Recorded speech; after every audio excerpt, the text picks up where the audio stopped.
De janeiro a abril, mais de 2 milhões de jovens entre os 16 e os 18 anos se registraram para votar pela primeira vez. Isso representa um crescimento de 47% em relação a 2018, ano da última Notícia agora eleição. para os jovens que estão começando a se engajar com as eleições deste ano. O Tribunal Superior Eleitoral registrou um recorde no alistamento de novos eleitores de 15 a 18 anos. Agora você lembra que no início do ano, fevereiro, a notícia era do menor índice de jovens com título em 30 anos. A juventude virou o jogo e isso é animador, né?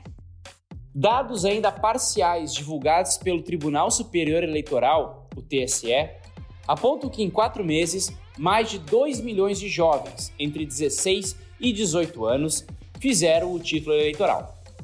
Os números trouxeram à tona o protagonismo da juventude na política e como essa mobilização pode impactar, se é que pode, nas eleições de outubro deste ano. Cada vez mais, tanto o próprio TSE quanto os partidos vêm focando seus esforços para engajar o eleitorado mais jovem, muito mais como uma forma também de nortear a polarização política em que o Brasil vive atualmente. Na edição deste final de semana do Correio do Povo, a editora Mauro Xavier e a integrante da editoria de política aqui do jornal, Flávia Simões, abordaram um assunto em reportagem especial publicado no Caderno Mais Domingo. No Direto ao Ponto, elas explicam os principais pontos da matéria e como isso impacta no cenário atual. Neste primeiro momento, você confere a fala da Flávia. Eu sou Arthur Ruschel.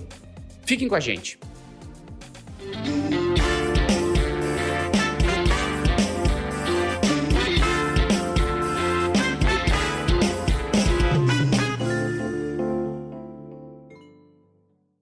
Flávia Simões, muito obrigado pela tua disponibilidade. É um prazer conversar contigo. O prazer é meu. Muito obrigada pelo convite. Flávia, a primeira pergunta que eu lhe faço, junto com a matéria que tu fez em conjunto com a Maureen Xavier, é como que tu chegaste nessas fontes? Como que foi o trabalho de apuração para tu levantar essas fontes que estão na matéria, que são jovens até, em torno de 16 anos, que recém tiraram ou não tiraram o título de eleitor? Foi um processo de ir atrás, assim mesmo, de sair perguntando: oi, gente, eu preciso de jovens que tiraram e que não tiraram o título. O problema é que foi muito mais fácil achar jovens que tiraram o título do que não tiraram o título. Pelo menos, assim, na minha bolha e na bolha de pessoas com quem eu tenho convívio, a maioria que podia tinha tirado o título.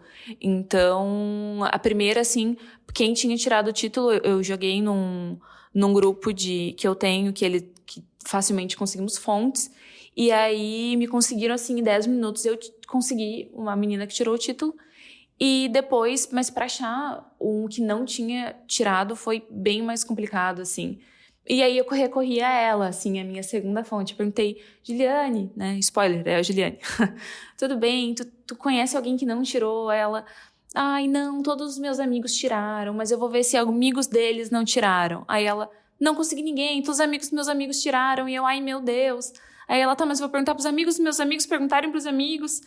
E aí foi assim, foi através dela. Ela me chamou depois, sei lá, fizemos a entrevista, aí eu pedi isso pra ela. E nisso eu continuei procurando, publiquei em mais lugares, fui perguntar pra mais pessoas que eu conhecia, amigos que tinham irmãos e tudo mais. E aí ela chegou assim: ai, um menino não tirou. Posso passar o teu contato? E eu: ai, claro. Mas foi um processo, assim, de recorrer. Bom, desses dois cases que tem na matéria, né, 2 personagens, tu tem, como tu mencionaste, a Juliane e também o Matheus.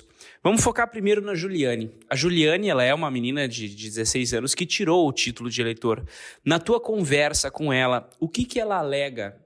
Por que ela achou necessário, mesmo não sendo obrigatório ela ter um título de eleitor, por que ela resolveu tirar esse título? Foram 2 fatores, assim, e o interessante é que tanto ela quanto o Matheus, que não tirou o título, tem isso em comum, que é um sentimento de... não é bem insatisfação, é não representação. Eles não se sentem representados com a política no geral, com quem está no poder, com as pessoas que estão ocupando espaços de poder.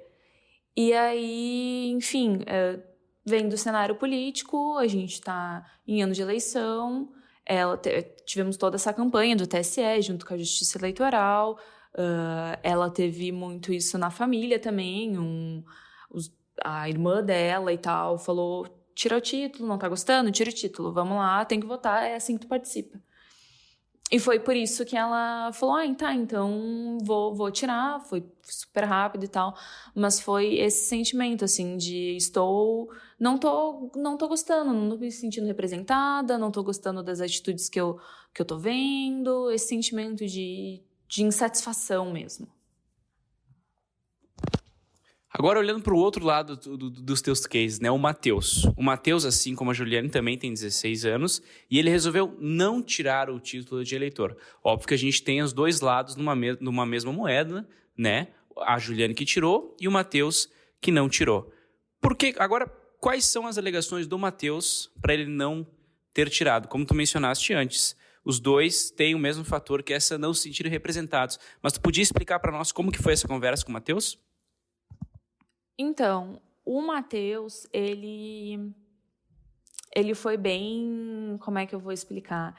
Ele estava bem mais desiludido do que a Juliane, assim, bem mais convicto de que a política não tinha jeito, de que tudo ali era errado, de que nada dava certo e ninguém representava ele, nem alguém que estava ninguém no cenário político, nem atual, nem todos os candidatos que nós temos, ninguém. Era mais esse sentimento de, tipo, não tem nada que eu possa fazer que vá mudar, entende? Ninguém que tá ali me representa, não tem nada que eu possa fazer, eu não vou fazer, a não ser que eu seja obrigada a fazer. E como eu não sou obrigada a fazer, eu não vou fazer. Daí ele até me disse que, eu comentei com ele que, daqui nas próximas eleições que tivermos, vai ser obrigada a votar. E aí ele falou assim, e se até lá aparecer alguém, se não eu voto nulo, eu não voto. Porque nada que tá ali me representa, eu não gosto de nada que tá ali, sabe? Mas ele era bem mais... bem mais combativo, assim, sabe? Bem mais crítico com o sistema num geral. Com políticos, enfim, o sistema num geral, assim. A Juliane tinha mais essa insatisfação, mas ela acreditava mais e ela teve um discurso que ela ouviu de professores, que ela ouviu da família e tal, que ela podia mudar o que ela não gostava através do voto. O Matheus já tinha uma concepção meio diferente, assim, do tipo, eu não vou dar o meu voto se nada está me agradando, entende? Era mais nesse sentido. É inegável, Flávia, a influência da internet e, das redes sociais nesses jovens, nessa faixa etária. Na tua matéria, junto com a Mauri Xavier, tu aborda muito isso, mas tu podia explicar para os nossos ouvintes como que influenciou as decisões desses dois jovens, tanto a Juliane quanto o Matheus, as redes sociais, pensando em toda a polarização do cenário político atualmente? Então, ambos me falaram, quando eu perguntei para eles como eles se informavam, os dois foram redes sociais. Twitter. É assim que a gente se informa. E foi num sentido de... O que eu acho, tá? Qual foi a percepção que eu fiquei, assim? Ambos pegam informações dali, do jeito que eles se informam, tá? E o que eu acho? Eu acho que, nesse sentido, a discussão ela fica um pouco rasa. Tu entende? Fica um pouco de, tipo, eles são influenciados pelo aquilo que está sendo dito ali. E foi assim, por exemplo, que eu acredito, e abordamos isso, de que não só a Juliane, mas como milhares de jovens tiraram um título só por causa das redes sociais, por causa do movimento que foi feito ali, que começou ali.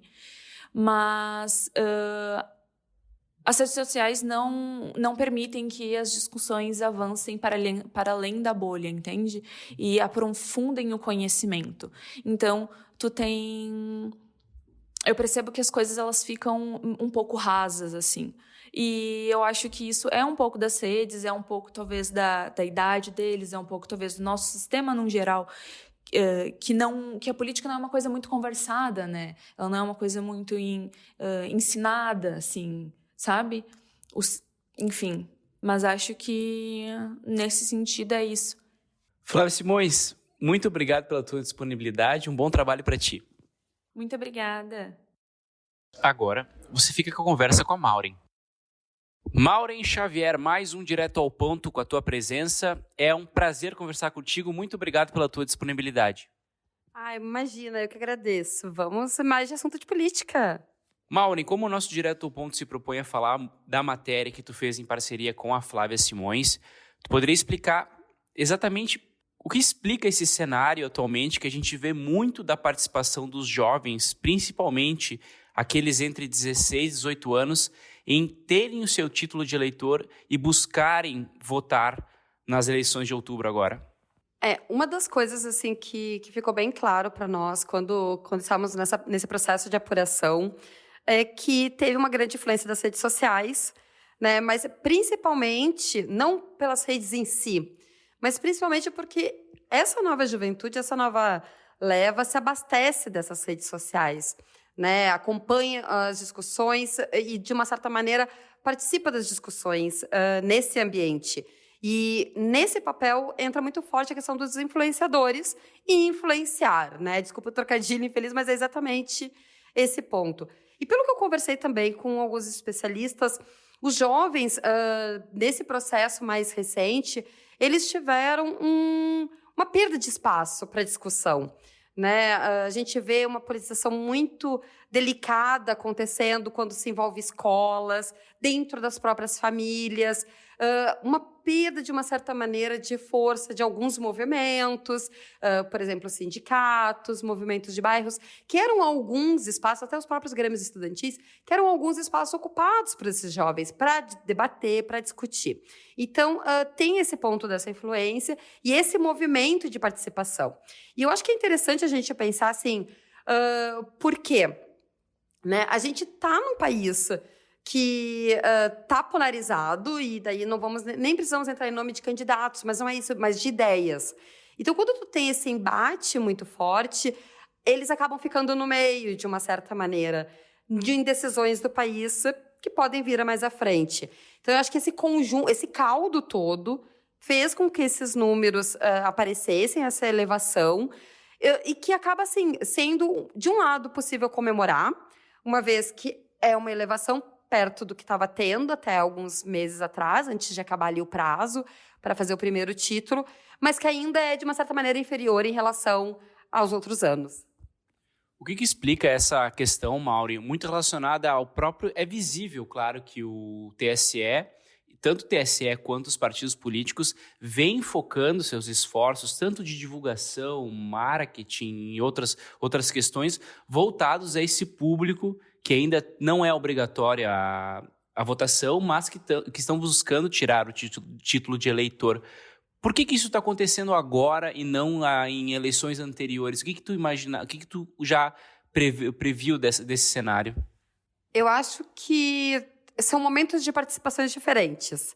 Acho que dizer que não teve uma mesma articulação em outros anos, talvez seja um pouco temeroso, porque talvez as ferramentas utilizadas tenham sido diferentes, né? Por exemplo, vamos citar aqui uma experiência pessoal, que quando eu fiz o meu título lá no final da década de 90, na década de 90, tu tinha uma articulação muito forte com os estudantes das escolas, quando estava nesse grupo de idade, de fazer o título, mesmo que não fosse votar, né? E pelo que eu pude conversar com alguns especialistas, cientistas políticos e até representantes de partidos, né, sobre como estão vendo isso, a pauta da juventude, ela sempre foi uma pauta importante, né? Por quê? Porque é um contingente de votos que nós estamos falando, que pode, talvez, não decidir uma eleição presidencial, se a gente for pensar de uma maneira macro, mas que tem muito impacto no local, principalmente quando a gente for pensar assim, nos legislativos, né? E legislativos que eu digo tanto no legislativo estadual como no legislativo municipal, né? Na eleição daqui a 2 anos. Mas o importante, e eu acho que talvez esse seja o maior apelo nesse momento, é da questão da necessidade de trazer esse jovem para dentro da política. E não digo só da política partidária, mas de política no sentido amplo, de democracia, dentro da civilidade do país.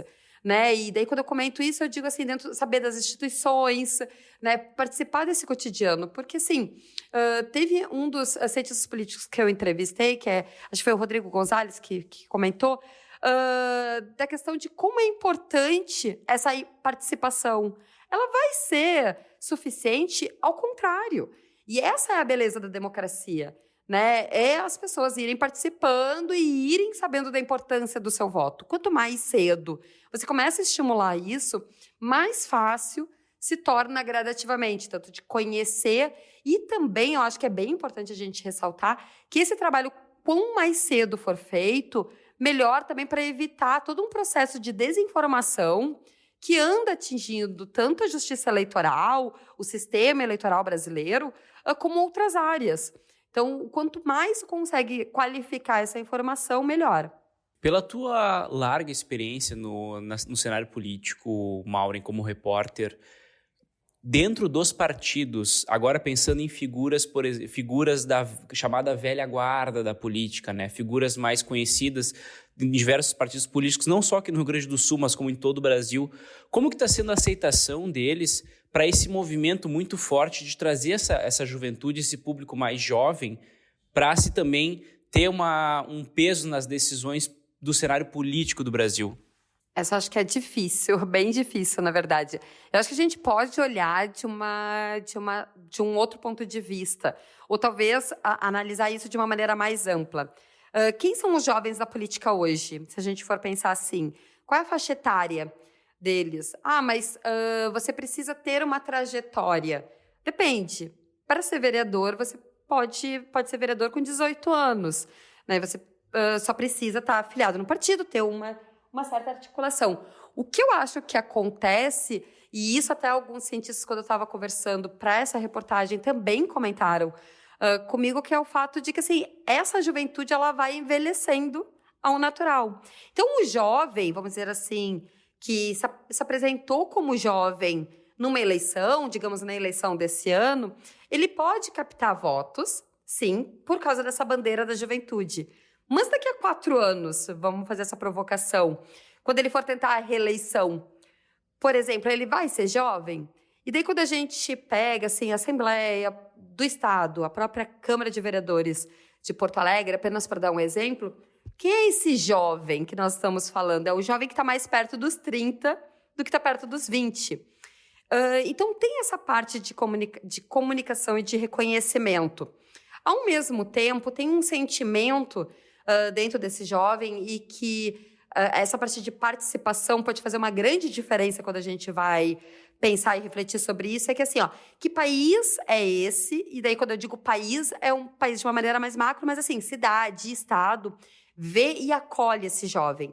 Né? Claro, nós estamos dentro de um momento pós-pandemia, ainda num cenário de recuperação, mas a gente tem dificuldades para esse jovem.